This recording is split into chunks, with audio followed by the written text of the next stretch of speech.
बिस्मिल्लाहिर्रहमानिर्रहीम। अस्सलाम वालेकुम। Welcome back to my YouTube channel. Last lecture में हम लोगों ने देखा था रेडिकल्स एंड रेडिकेंड्स को। आज हम अपनी एक्सरसाइज नंबर 2.3 को स्टार्ट करते हैं। एक्सरसाइज नंबर 2.3 का क्वेश्चन नंबर 1 है मेरे पास।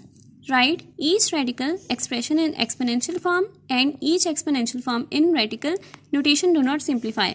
तो यहाँ जैसे हम लोगों ने अपनी एग्जाम्पल सॉल्व की थी उसी तरह से हम लोगों ने इसको कन्वर्ट करना है कि अगर हमारे पास कोई रेडिकल फॉर्म होगी तो उसको हमने एक्सपोनेंशियल फॉर्म में करना है, और अगर मेरे पास एक्सपोनेंशियल फॉर्म होगी तो मेरे पास उसको मैंने रेडिकल फॉर्म में कन्वर्ट करना है। तो यहाँ मेरे पास सबसे पहला है मेरे पास पार्ट 3√-64।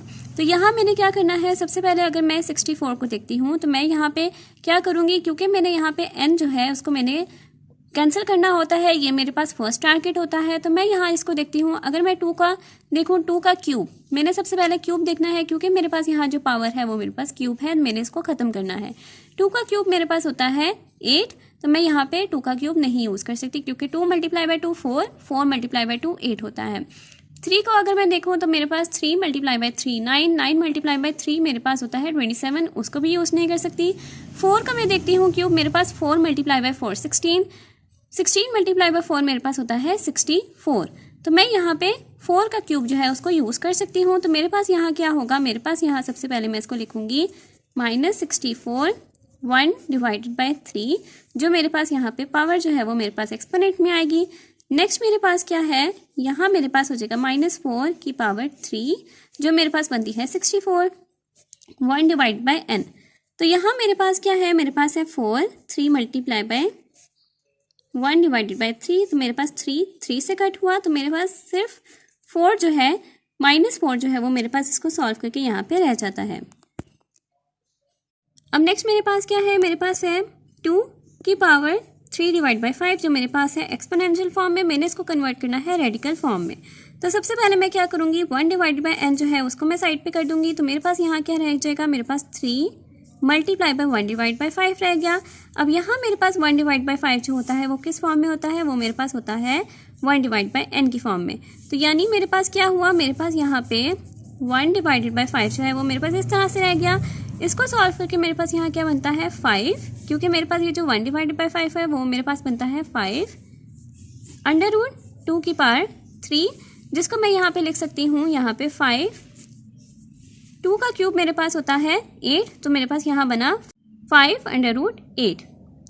नेक्स्ट मेरे पास क्या है, -7 1/3, जो मेरे पास ऑलरेडी यहाँ पे 1/3 जो है वो मेरे पास 1/n की फॉर्म में है, तो मुझे इसको कन्वर्ट करने की ज़रूरत नहीं है। तो मेरे पास यहाँ पे 3 -7, यहाँ पे मेरे पास यहाँ पे ये बन जाएगा 3/7।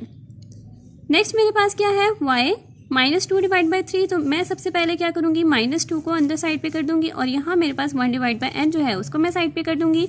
अब 1/3 जो होता है वो मेरे पास इस फॉर्म में होता है, तो मेरे पास यहाँ क्या बन जाएगा, मेरे पास बन जाएगा 3 की पावर -2। अब नेक्स्ट मेरे पास है क्वेश्चन नंबर 2। क्वेश्चन नंबर 2 में मेरे पास क्या कह रहे हैं, tell whether the following statements are true और फॉल्स। तो मैंने यहाँ ट्रू एंड फॉल्स बताना है। तो मेरे पास यहाँ क्या है 5 1/5, तो मेरे पास ये क्या बना, ये मेरे पास बना n मेरे पास बनता है √a की फॉर्म में, तो मेरे पास यहाँ क्या बना 5/5। तो ये मेरे पास इस तरह से बना। तो मेरे पास ये जो 5/5 होता है ये मेरे पास √5 के इक्वल नहीं होता, तो मैं इसको यहाँ पे क्या लिख दूँगी कि ये मेरे पास है फॉल्स। नेक्स्ट मेरे पास क्या है 2 की पावर मेरे पास 2/3 है, जो मेरे पास इक्वल है 3/4 के। इसको मैं सॉल्व करती हूँ, मेरे पास क्या आया 2 का स्क्वायर 1/3, जो मेरे पास 1/n होता है। तो मेरे पास n जो है वो मेरे पास बाहर रह गया, और मेरे पास 2 का स्क्वायर मेरे पास यहाँ आ गया। इसको अगर मैं सिंप्लीफाई करती हूँ तो मेरे पास आता है 3, 2 का स्क्वायर है मेरे पास, जो मेरे पास होता है इक्वल 4 के। तो यहाँ मेरे पास जो 3/4 है वो मेरे पास यहाँ पे बिल्कुल सेम आया है, तो मैं यहाँ लिख दूंगी ये है मेरे पास ट्रू। नेक्स्ट मेरे पास है √49 = √7। तो मैं यहाँ पे अगर इसको सॉल्व करती हूँ तो मेरे पास यहाँ क्या होता है, अगर मैं यहाँ पे √49 लेती हूँ तो उसको सॉल्व करके मेरे पास आंसर आता है 7, क्योंकि अगर मैं कैलकुलेटर पे भी सॉल्व करूँ, इसके अलावा अगर मैंने यहाँ पे खुद से सॉल्व करना है तो मेरे पास यहाँ क्या होता है 49 मेरे पास आता है स्क्वायर की फॉर्म में, और मैं अगर इसको देखती हूँ, मेरे पास जो अंडर रूट होता है वो खुद मेरे पास 1/2 के इक्वल होता है। तो मेरे पास यहाँ पे क्या आ जाएगा 1/2, जिसको सॉल्व करके मेरे पास आंसर आता है 7। तो मेरे पास यहाँ आंसर आता है 7। मेरे पास यहाँ पे √7 है, जो मेरे पास हो गया यहाँ पे फॉल्स। अब नेक्स्ट पार्ट है मेरे पास 3√x की पावर मेरे पास है 27 इक्वल्स टू x की पावर है मेरे पास 3। तो मेरे पास यहाँ इसको मैं किस तरह से लिख सकती हूँ, मेरे पास यहाँ पे है x के पावर मेरे पास है 27 और यहाँ मेरे पास जो है n जो है वो यहाँ पे 1/3 की फॉर्म में आ सकता है। अब मेरे पास यहाँ पे इसकी अगर मैं कटिंग करूँ तो मेरे पास यहाँ क्या आएगा, मेरे पास आएगा 27/3। तो मैं यहाँ इसकी कटिंग करती हूँ तो मेरे पास यहाँ क्या आता है, मेरे पास 3 के टेबल में अगर मैं देखती हूँ तो मेरे पास यहाँ पे 3 9 27 होता है। तो मेरे पास यहाँ आ जाएगा x की पावर 9। तो मेरे पास ये x की पावर क्यूब के इक्वल नहीं आता, तो मैं यहाँ पे क्या लिख दूंगी कि ये मेरे पास है फॉल्स। अब नेक्स्ट है मेरे पास क्वेश्चन नंबर 3। क्वेश्चन नंबर 3 में मेरे पास क्या है, simplify the following radical expressions. तो मैं यहाँ इसको सॉल्व करती हूँ। पार्ट नंबर 1 है मेरे पास 3√-125। तो यहाँ मैं इसको देखती हूँ, अगर मैं यहाँ पे देखती हूँ, मैंने यहाँ पे सबसे पहले तो कोई ऐसी वैल्यू लेनी है जिसका मैं क्यूब जो है वो इक्वल्स टू 125 हो। तो यहाँ मैं अगर 2 को देखती हूँ, 2 का क्यूब मेरे पास होता है 8। 3 को देखती हूँ, 3 का क्यूब मेरे पास होता है 27। 4 को देखती हूँ तो मेरे पास 4 का क्यूब होता है 64। 5 को देखती हूँ तो 5 का क्यूब मेरे पास होता है 125, क्योंकि 5 × 5 25, 25 × 5 मेरे पास होता है 125। तो मैं यहाँ इसको किस तरह से लिख सकती हूँ, मेरे पास आ जाएगा 125 1/3। तो यहाँ मेरे पास क्या आ जाएगा, 5 का क्यूब मेरे पास होता है 125 के इक्वल। तो मेरे पास यहाँ पे 3 मेरे पास 3 से कट हुआ, तो यहाँ मेरे पास आंसर आ गया -5। अब नेक्स्ट पार्ट है मेरे पास 4√32। तो यहाँ मेरे पास कोई भी एक ऐसी वैल्यू नहीं होती जिसका जो मेरे पास पावर 4 हो वो मेरे पास इक्वल्स टू 32 हो। अगर मैं 2 को देखती हूँ तो मेरे पास 2 की जो पावर होती है, मैं यहाँ इसको सॉल्व कर देती हूँ। 2 की पावर मेरे पास 4 होती है 16। इसी तरह मेरे पास 3 को लेते हैं, 3 की जो पावर होती है वो मेरे पास होती है 81, जो मेरे पास ज़्यादा हो जाएगी। तो मेरे पास अगर 2 को भी सॉल्व करते हैं तो 2 का मेरे पास जो पावर 4 होती है वो मेरे पास होती है 16। यानी मेरे पास किसी की डायरेक्ट जो पावर है वो मेरे पास इसके इक्वल नहीं होती। तो मुझे यहाँ क्या करना पड़ेगा, मुझे यहाँ पे ब्रेक करना पड़ेगा। तो यहाँ मेरे पास क्या हो जाएगा, 32 की पावर 1/4 हो जाएगी। अब मैं इसको यहाँ पे ब्रेक करती हूँ। मेरे पास आ रहा था 2 की पावर 4, मेरे पास 16 आ रहा था, तो मैं 16 के साथ इसको ब्रेक करती हूँ। मेरे पास यहाँ होता है 2 × 16। नेक्स्ट मेरे पास क्या है, यहाँ मेरे पास आ गया 2 × 2 की पावर 4 1/4। तो यहाँ मेरे पास क्या हुआ, मैं इसको ब्रेक कर देती हूँ। मेरे पास है 2 की पावर 1/4, जो मेरे पास प्रॉपर्टी ऑफ रेडिकल के उसमें आता है। नेक्स्ट मेरे पास क्या है 2 की पावर 4 1/4।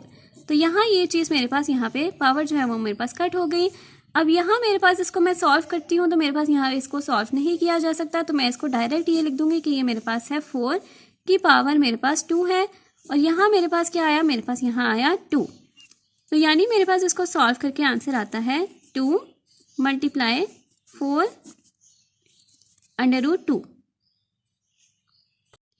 नेक्स्ट है मेरे पास 5√3/32। इसको मैं देखती हूँ, यहाँ अगर मैं देखूँ सबसे पहले 3, तो 3 मेरे पास यहाँ पे इसको तो मैं सॉल्व नहीं कर सकती क्योंकि मेरे पास कोई बड़ी वैल्यू होती, यानी 5 से बड़ी वैल्यू होती तो मैं यहाँ पे इसको सॉल्व कर सकती। तो यानी मेरे पास इसको तो मैं इसको सॉल्व इस तरह से नहीं कर सकती। नेक्स्ट अगर मैं 32 देखती हूँ, 32 मैं देखती हूँ कि मैं अगर कोई भी एक ऐसी वैल्यू लेती हूँ जिसका मेरे पास जो पावर 5 हो मेरे पास इक्वल्स टू 32 हो।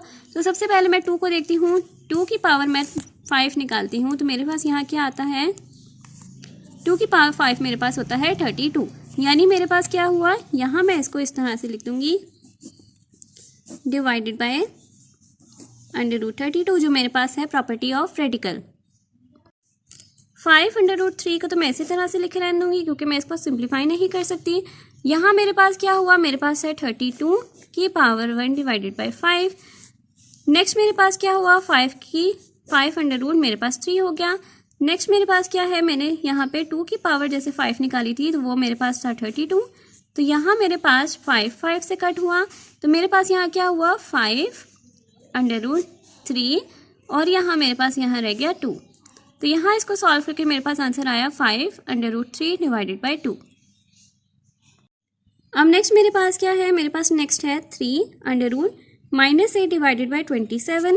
तो यहाँ मैं इसको सिंप्लीफाई करती हूँ। मेरे पास सबसे पहले क्या है, मेरे पास है अंडर रूट, यहाँ मैं इसको ब्रेक कर देती हूँ 3√-8 और इसी तरह से 3√27। यहाँ मेरे पास मैंने 8 को देखना है, तो मेरे पास अगर मैं 2 को सबसे पहले देखती हूँ तो 2 मल्टीप्लाई बाई 2 4, 4 मल्टीप्लाई बाई 2 मेरे पास होता है 8, यानी 2 का क्यूब जो होता है वो मेरे पास इक्वल होता है 8 के। तो मैं यहाँ क्या लिख दूँगी, मेरे पास यहाँ पे आ जाएगा -2 की पावर -2 क्यूब की पावर मेरे पास आ जाएगी 1 डिवाइड बाई 8। नेक्स्ट मेरे पास क्या है, मेरे पास यहाँ था 27 1 डिवाइडेड बाई 3। अगर मैं यहाँ पे 3 का टेबल देखती हूँ तो मेरे पास क्या होता है, 3 का क्यूब मेरे पास इक्वल होता है 27 के। तो मेरे पास यहाँ क्या आ जाएगा, मेरे पास यहाँ आ जाएगा 3 का क्यूब।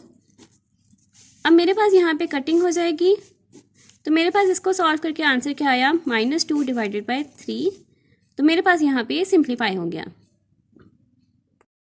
इसके साथ ही हमारी आज की वीडियो यहाँ तक कंप्लीट होती है और हमारी एक्सरसाइज नंबर 2.3 भी यहाँ तक कंप्लीट होती है। अगर आपको मेरी आज की वीडियो पसंद आई हो तो मेरी वीडियो को लाइक करें, मेरे चैनल को सब्सक्राइब करें और साथ में बने बेल आइकन को भी प्रेस करें ताकि आपको मेरी नेक्स्ट आने वाली वीडियो की नोटिफिकेशन साथ साथ मिलती रहे। आज के लिए बस इतना ही। अल्लाह हाफिज़।